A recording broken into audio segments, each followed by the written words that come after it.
हिमाचल की वादियों में एक छोटा सा गांव था जो सिया के नाम से जाना जाता था। ये गांव दिवाली के त्योहार को मनाने के खिलाफ था, क्योंकि उनका मानना था कि इससे बुरी शक्तियां जाग जाती हैं। गांव के लोगों ने अपने पूर्वजों की शुरुआत की गई एक कड़ी शुद्धि प्रक्रिया को जारी रखा, जिससे कोई भी जीवित नहीं बच सका था। ये प्रक्रिया इतनी कठोर थी कि जो भी इसे पूरा करने की कोशिश करता, वह कभी जीवित नहीं बचता था। गांव में एक नई अफसरनी अपनी बेटी अकीरा के साथ आई। अकीरा खुले विचारों वाली और सुंदर थी, लेकिन गांव के लोगों ने उसकी मां को खतरनाक माना। अफसरनी की प्रतिष्ठा ऐसी थी कि वह अपने पति को जेल भिजवाकर तलाक ले चुकी थी, जिससे गांव वाले उसके बारे में बहुत कुछ कहते थे। मनोहर नाम का एक व्यक्ति सरपंच से बात कर रहा था। सरपंच जी, मैडम बड़ी सख्त हो, एक ना चले किसी की। कहे तो यो भी कि अपने मर्द को जेल भिजवा के तलाक ले लिया उसने। सरपंच ने हंसते हुए कहा, अरे बहुत देखी मैंने ऐसी अफसरनी, इसे भी देख लेंगे, तू चिंता मत कर। मनोहर ने आगे कहा, एक बात और सरपंच जी, आपका लौंडा आजकल अफसरनी की बेटी के साथ ज्यादा घुल मिल रो है। सरपंच ने मुस्कराते हुए कहा, अरे अरे, घुलने मिलने दो, जवान है, जमींदार का खून है, खून तो उफान मारेगा ही। नजर बनाए रखना मनोहर, आंच हम पर न आए। सरपंच ने इतना कहा ही था कि बाहर से लोगों के चीखने चिल्लाने की आवाज आने लगी, डायन को मारो मारो, डायन को मारो मारो। बाहर देखा तो लोगों की भीड़ एक औरत को रस्सी के सहारे बांध दोनों तरफ से खींचते हुए ऊपर पहाड़ पर अघोरी बाबा के पास ले जा रही थी।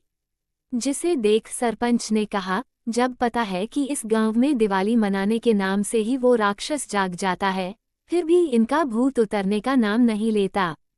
हेलो दोस्तों, नमस्कार, मैं आपका दोस्त कभी शरद अजमेरा वकील। आज हम एक नई कहानी लेकर आए हूँ।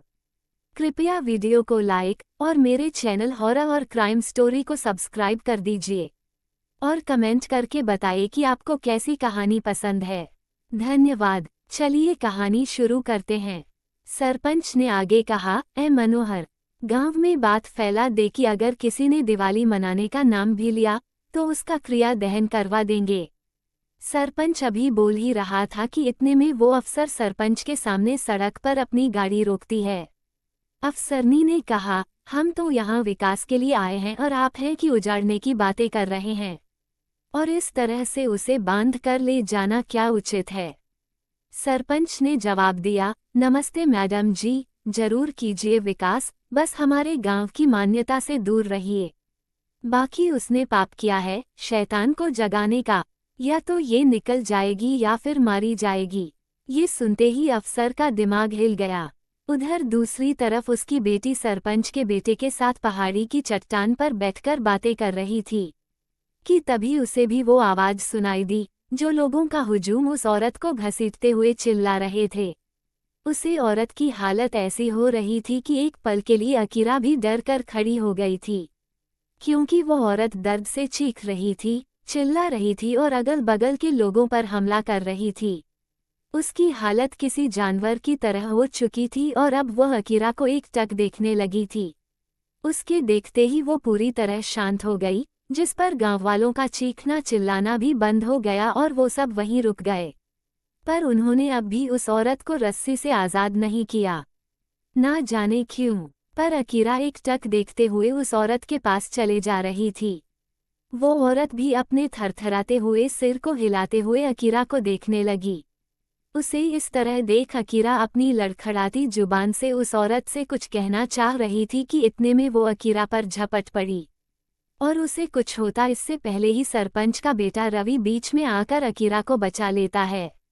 ये देख गांव के लोग एक बार फिर उसकी रस्सी को तान लेते हैं, जिससे वो औरत किसी जानवर की तरह चीखने लगी थी।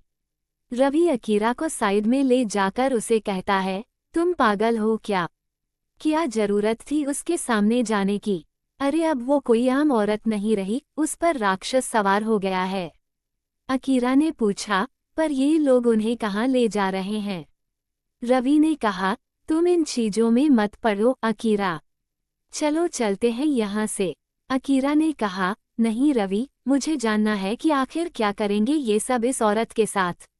इतना कहते ही अकीरा उस भीड़ के पीछे पीछे पहाड़ी पर ऊपर की ओर भागने लगी। कुछ देर सोचने के बाद रवि भी भागते हुए उसके पास पहुंच जाता है।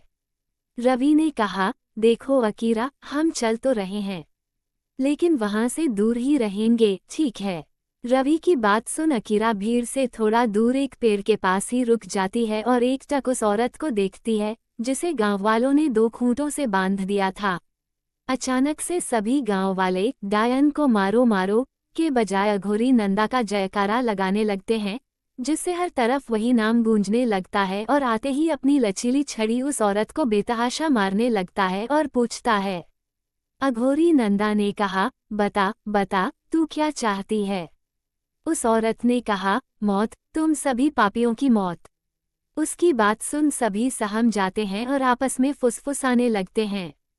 तभी अघोरी नंदा की तेज आवाज सुन सभी शांत हो गए।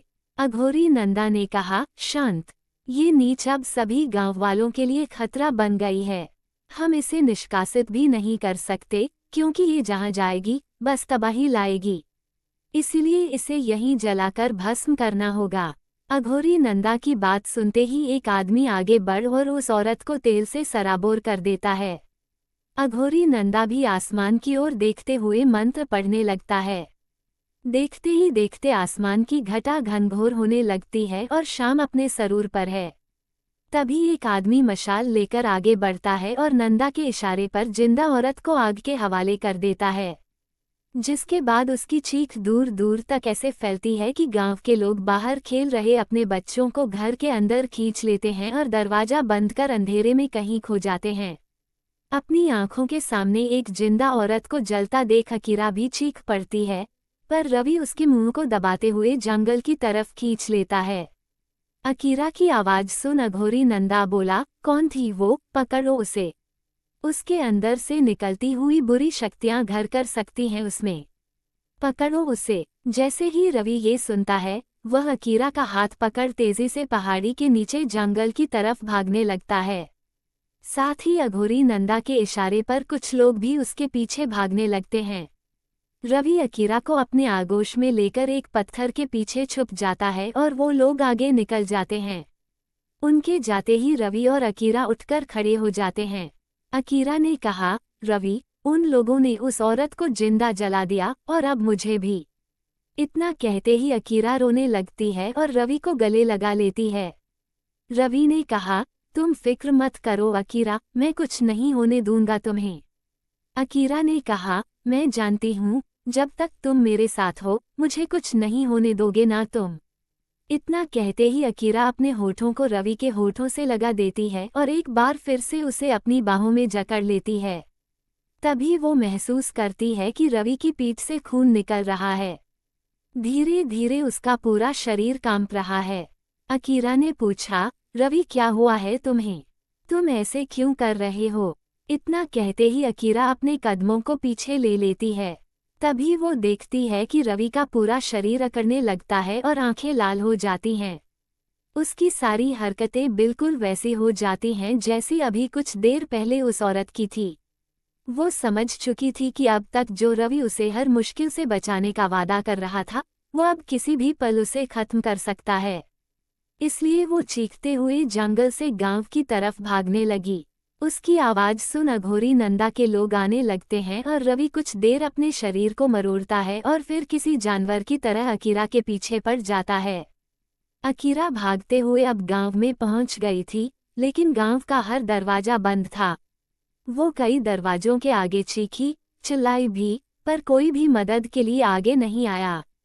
तभी उसकी नज़र रवि पर गई, जो उसे ढूंढता हुआ उसी ओर आ रहा था।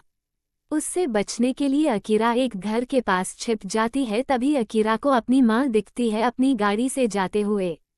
माँ देखते हुए अकीरा उसकी ओर बढ़ जाती है, लेकिन उसे रवि देख लेता है।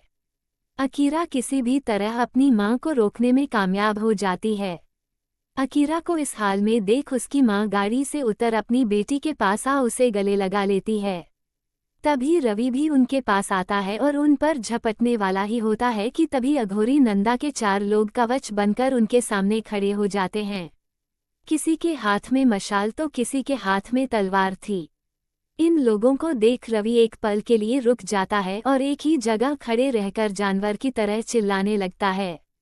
तभी उनमें से एक आदमी मशाल को अकीरा के हाथ में थमा देता है और खुद रस्सी लेकर रवि की तरफ बढ़ने लगता है। वो चारों लोग रवि को घेर लेते हैं और उसे बांधने के लिए जैसे ही रस्सी आगे फेंकते हैं, रवि उन चारों पर कहर बनकर बरस पड़ता है। देखते ही देखते वो सबको लहूलुहान कर खत्म कर देता है। अपनी आंखों के सामने सबको खत्म होता देख अकीरा और उसकी मां मशाल लिए वहां से भाग निकलते हैं, पर रवि दूसरी ओर से ठीक उनके सामने पहुंच जाता है और उनकी तरफ झपटने वाला ही होता है कि अफसरनी उसे मशाल दिखाकर दूर करती है और फिर गांव वालों से कहती है, आज आपका गांव इस राक्षसी शक्ति की चपेट में इसीलिए है क्योंकि आप सभी अच्छाई में विश्वास रखने से ज्यादा बुराई से डरते हैं। अरे, दशहरा और दिवाली हम बुराई पर अच्छाई की जीत के लिए मनाते हैं ताकि हमारे जगमगाते घरों को देख बुराई दूर ही रहे। पर आप सभी खुद को इसे अंधेरे में डाल खुद से ही बुरी शक्तियों को न्योता दे रहे हैं। आज दिवाली है और यही वो दिन है जब आप सदियों से अपने गांव में बसी शैतानी शक्ति को बाहर कर सकते हैं। सोच क्या रहे हैं? कर दीजिए रोशन अपने घर को दिवाली के दिए से। अफसरनी की बात सुन गांव का सरपंच अपने घर की खिड़की से झांक कर कहता है, गांव वालों, हमारी बात को ध्यान से सुनो। भले मेरे बेटे की बलि चढ़ जाए, पर परंपरा नहीं टूटनी चाहिए। अफसरनी ने कहा, देखिए, आप सभी मेरी बात सुनिए। घर में अंधेरा रखकर शैतान से नहीं बचा जा सकता, बल्कि उजाले में विश्वास करके बचा जा सकता है। एक आदमी ने कहा, सरपंच, ठीक कह रही है अफसरनी। इतने साल तेरी सुन के कौन सा हम बच रहे हैं। एक एक करके हर साल कोई ना कोई खत्म ही हो रहा है। आज इसकी बात सुनने में जीने की उम्मीद आ रही है, तो इसे भी करके देख लेते हैं। गांव के इस बुजुर्ग की बात सुन सभी एक दूसरे को दिए जलाने को कहते हैं, जिसके बाद अंधेरे के साए में घिरे इस गांव के घरों से रोशनी निकलना शुरू हो जाती है। कोई अपने घर में दिया जला रहा होता है, तो कोई लालटेन से अपने घर को रोशन करता है। देखते ही देखते कुछ ही देर में पूरा गांव जगमगा उठता है। दूसरी तरफ अपनी बेटी को बचाने के लिए अफसरनी भी मशाल के दम पर रवि को रोके हुए थी, लेकिन गांव में फैली रोशनी को देख रवि के अंदर की शैतान अपने आप ही मरने लगता है, मानो दिवाली के उजाले से उसके बुरे साम्राज्य का अंत हो रहा हो। अगले ही पल उसमें से काली शक्तियां निकल आसमान में चली जाती हैं और रवि निढाल हो जमीन पर गिर जाता है। अकीरा उसे संभालने के लिए उसकी तरफ दौड़ पड़ती है। उसकी मां उसे रोकती भी नहीं है, क्योंकि उसे पता है कि दिवाली के उजाले ने इस गांव में फैले सदियों के अंधेरे को खत्म कर दिया है। अकीरा रवि को संभालती है और उसकी मां के साथ मिलकर उसे घर ले जाती है। धीरे धीरे रवि की हालत में सुधार होता है और वह अपने असली रूप में वापस आता है। गांव में अब दिवाली की रोशनी फैल गई थी और लोगों ने अपने घरों को रोशन कर दिया था। इस रोशनी ने न केवल बुरी शक्तियों को दूर किया, बल्कि गांव के लोगों के दिलों में भी उम्मीद की किरण जगा दी।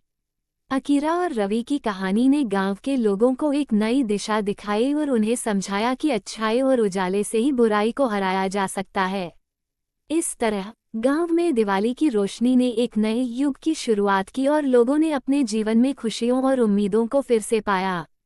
अकीरा और रवि की प्रेम कहानी भी इसी उजाले में खिल उठी और उन्होंने एक दूसरे के साथ अपने जीवन की नई शुरुआत की।